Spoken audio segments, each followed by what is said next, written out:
शरण दिया, एम्प्लॉयमेंट दिया, पैसे दिए, मकान दिया। और उन कुर्दिश ने कितने नमक हराम है कि जब फ्रांस ने मोरक्को को हराया तो फ्रांस में आगजनी करने लग गए कि इसने मोरक्को क्यों हरा दिया। पूरी प्लानिंग थी कि कुछ हो जाए बस आग लगा दूं। यह सोच जो नमक हराम वाली सोच है, जो जहां खाती है उसी के खिलाफ काम करती है, यह सोच भारत में भी थोड़ी थोड़ी है। वर्ल्ड कप फुटबॉल मैच चल रहा था। वर्ल्ड कप फुटबॉल मैच में फ्रांस ने मोरक्को को हरा दिया। फ्रांस ने कुर्दिश लोगों को शरण दिया था जब युद्ध हो रहा था ईरान वाला। उन कुर्दिश के पास, जिनके पास रोटी कपड़ा मकान नहीं था, फ्रांस ने उसको रोटी कपड़ा मकान दिया, शरण दिया, एम्प्लॉयमेंट दिया, पैसे दिए, मकान दिया। और उन कुर्दिश ने कितने नमक हराम है कि जब फ्रांस ने मोरक्को को हराया तो फ्रांस में आगजनी करने लग गए कि इसने मोरक्को क्यों हरा दिया। और आज दूसरी बार फिर से एक व्यक्ति को पुलिस की गोली लगी। पुलिस की गोली क्यों लगी, कैसे लगी, उसकी जांच हो रही है। पुलिस का कहना है ये हमने हाथ दिया, रुक नहीं रहा था, भागा जा रहा था, लगातार हम इसके पीछे कर रहे थे, फिर भी हम कह रहे थे रोको रोको, नहीं रोका, इसलिए हमने गोली चलाई और टायर के साथ, टायर में लगने की बजाय उसको लग गई। फ्रांस के राष्ट्रपति ने पुलिस वालों को सस्पेंड कर दिया, उनके खिलाफ मर्डर का मुकदमा भी शुरू हो गया। इसके बावजूद पूरे फ्रांस में आगजनी हो रही है। इसका मतलब पूरी प्लानिंग थी कि कुछ हो जाए बस आग लगा दूं। इस सोच का हमें दमन करना पड़ेगा। यह सोच जो नमक हराम वाली सोच है, जो जहां खाती है उसी के खिलाफ काम करती है, यह सोच भारत में भी थोड़ी थोड़ी है कि नहीं? इस सोच का दमन करने के लिए, अच्छा, यह सोच अगर डेवलपमेंट से जाती तो फ्रांस में हमसे अच्छा हाईवे है, हमसे अच्छा एक्सप्रेसवे है, हमसे अच्छा एयरपोर्ट है। अगर इस नमक हराम की सोच की गरीबी बेरोजगारी से रिलेशन होता तो फ्रांस में गरीबी भी नहीं है, बेरोजगारी भी नहीं है, एयर पोल्यूशन भी नहीं है, वाटर पोल्यूशन भी नहीं है, सबको बढ़िया खाना पीना, एक बेसिक नीड पूरी हो रही है।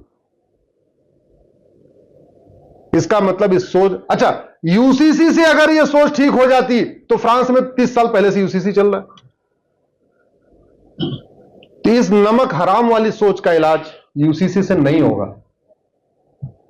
यूसीसी आएगा, लेकिन इसके आगे भी हमें सोचना पड़ेगा इस फ्रांस का इलाज क्या है। मेरा मानना है अब भारत को महात्मा गांधी नहीं, महात्मा विदुर और आचार्य चाणक्य के रास्ते पे चलना पड़ेगा।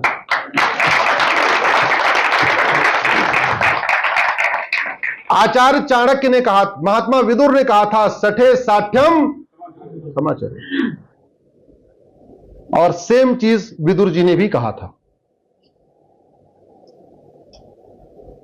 एक बगीचे में 10 पेड़ आम लगा दीजिए और 10 पेड़ बबूल भी लगा दीजिए। 10 साल के बाद वहां कितने पेड़ होंगे? कितने पेड़ होंगे? जोर से बोलिए। आम सूख जाएगा, आम सूख जाएगा। और यह भी याद रखिए, आम के पेड़ को आपको सिंचाई करनी पड़ती है, निराई करनी पड़ती है, खाद देना पड़ता है, पानी देना पड़ता है, जानवरों से भी बचाना पड़ता है। बबूल के पेड़ को ना खाद देना है, ना पानी देना है, ना सिंचाई करना है, और उसको जानवर भी नहीं खाते। बबूल खाएंगे तो जानवरों में मुंह में कांटा कट जाएगा। तो बगीचे में बबूल का पेड़ न पैदा हो, यह ड्यूटी किसकी है? माली की, बगीचे की, माली की। और बबूल दिखते ही उसको उखाड़ दिया जाए, वो ज्यादा अच्छा है, पहले बड़ा हो जाए, 10-20 साल के बाद उखाड़ना अच्छा है? जितने जल्दी उखाड़ दिया जाए।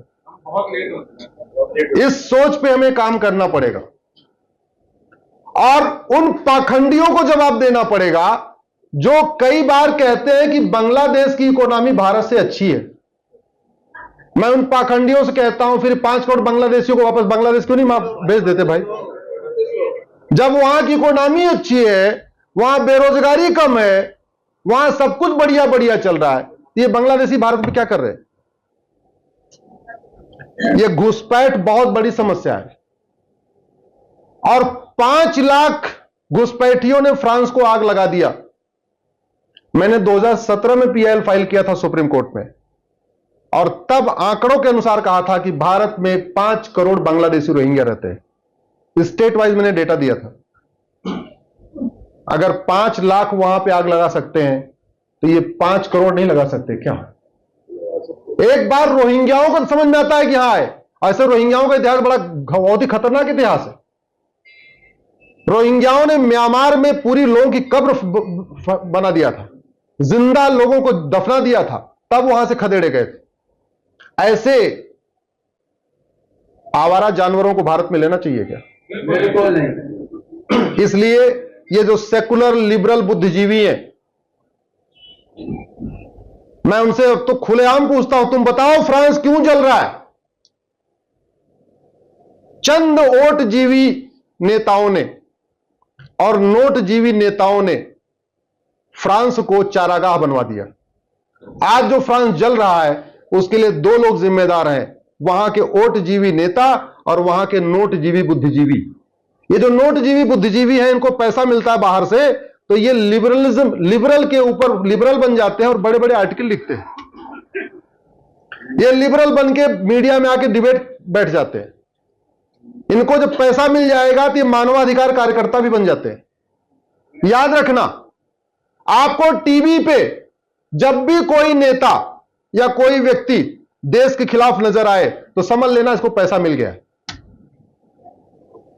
वो मानवाधिकार कार्यकर्ता के नाम पे बना हुआ है, वरिष्ठ पत्रकार के नाम पे बैठा हुआ है, बुद्धि ऐसे बैठते ना, वरिष्ठ पत्रकार, बुद्धिजीवी, ऐसे पता नहीं क्या विचारक करके लिखा रहता है।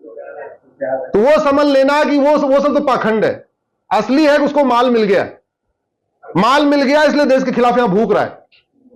ऐसे भूखने वालों को जवाब देना जरूरी है, और ये इनको जवाब देने की ड्यूटी केवल सरकार की नहीं है, सबकी है, सबकी है।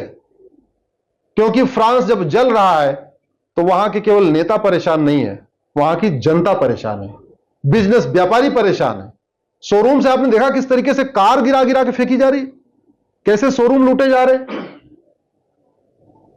ऐसे लोगों के खिलाफ जागने की जरूरत है। क्यों, इसका परमानेंट क्या इलाज है वो बताने में 2-3 घंटे लग जाएंगे।